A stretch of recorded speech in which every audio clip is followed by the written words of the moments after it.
must thank you for joining us. I know it's been a late minute rescheduling. But by the way, where are you joining from? I can see clear blue skies behind you. I'm in the city where Divis Lab is based. Now that's a trivia question. I don't know where Divis is based. No, thank you for inviting me. So I'm in Hyderabad. We come in meet the pharma ecosystem. There's a lot happening in the pharma ecosystem, and given that we have large positions in several of the pharma and spec chem companies, it's a research visit to get plugged in further into the ecosystem. What is happening in the pharma ecosystem? Let's understand, because since you are in Hyderabad, I'm sure you would be meeting other promoters apart from Divis as well. This is a sector which got re-rated post-COVID, now is getting de-rated. What is the reality here? The euphoric view of 2020 or the pessimism of 2022?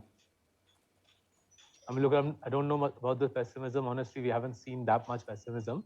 So what's happened is, I mean, the whole world is trying to replace China in its formulation, in its API, and its intermediate supply chain. So not just the government of India, the government of the United States, several European governments are keen that their countries reduce their dependence on China for their entire pharma supply chain. That in turn has meant tons of work for Indian promoters. So whether you go to Baroda, you come down to Hyderabad, it's very difficult to meet these promoters now. They're busy running around the world, signing up more orders, and that in turn means that demand ecosystem going all the way down to say a glass-lined reactor supplier like GMM Pfaudler, the entire demand system is revving up, and obviously we're trying to figure out where exactly in this buoyant demand ecosystem should we invest more money. We already have, as we have said in the years gone by, we already have significant investments in firms like GMM, like Alkyl, like Divis.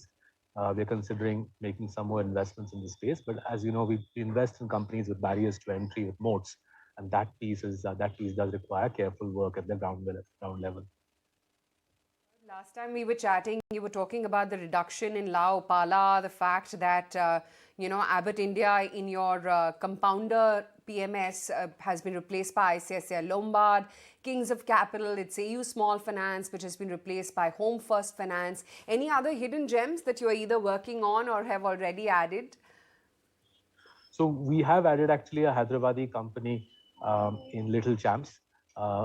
We made the addition over the last 10 days or so. There's a little bit more position building we need to do there. Once that is done, I'll be happy to talk about it more. We'll also reveal it in our newsletters. Just a disclaimer: all the stocks that I'm talking about, we hold it in most of our portfolios. I hold these portfolios personally, and my parents as well are invested in Marcellus's portfolios. But ICICI Bank has also been added to Kings of Capital. So that was an addition we made over the last couple of months. There were certain things we wanted to clarify with ICICI Bank about how they're running the business, and we're sort of now satisfied that the ICICI Bank of say 5, 6, 7 years ago has turned the corner, and we've therefore built a position in Kings of Capital. A small cap addition has been made in Little Champs, but we need to do a little bit more position building before we start talking about that position. That additional clarification which you got from ICICI Bank which convinced you to buy into it. What I'm trying to understand from you, Saurabh, is that ICICI Bank has done rather well in last 2 years ever since Sanjay Bakshi took over.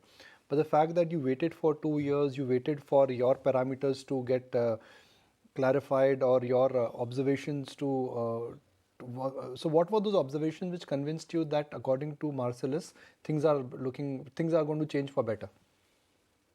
So in the pre-Sanjay Bakshi era, certain people were in key positions of power where they made capital allocation decisions which seemed to us in real time when those capital allocation decisions got made.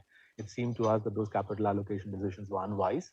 What we wanted to understand is whether those people control the capital allocation levers in ICICI Bank anymore.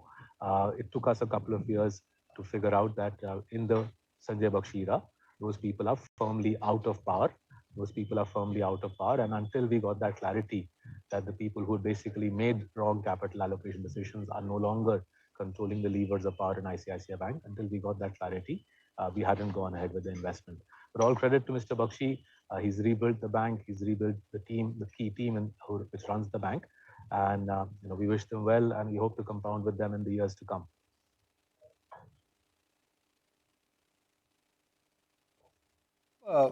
Is it time to now endorse the pessimism in IT? Because the banks this year, I'm looking at the index, that is up 14%, the IT index is down 26%. At the beginning of the year, everyone thought that nothing could go right for banks and nothing could go wrong for IT. Now the view is pretty much the other way around. So I'm not so sure. I see reasons for pessimism in IT, whether it is our holdings, which are TCS and LTTS, which is more an engineering R&D play, whether it is our holdings or more generally, say, in a firm like Infosys. The picture is clear. There is no weakness in the pipeline.